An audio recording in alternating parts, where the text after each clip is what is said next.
এবারের বাজেটে ইউরোপ, মধ্যপ্রাচ্যের বহু ধনী দেশকে পেছনে ফেলেছে বাংলাদেশ।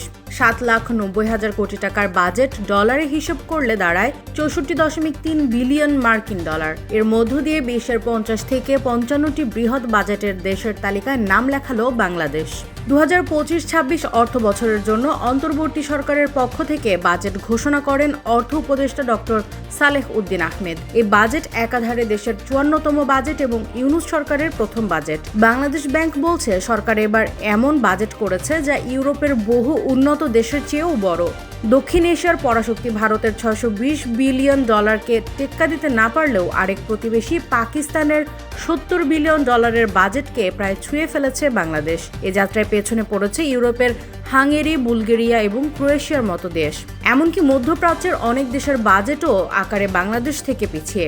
কাতার, ওমান, কুয়েত, বাহরাইনের তুলনায় বাংলাদেশের বাজেট এগিয়ে বহু গুণ।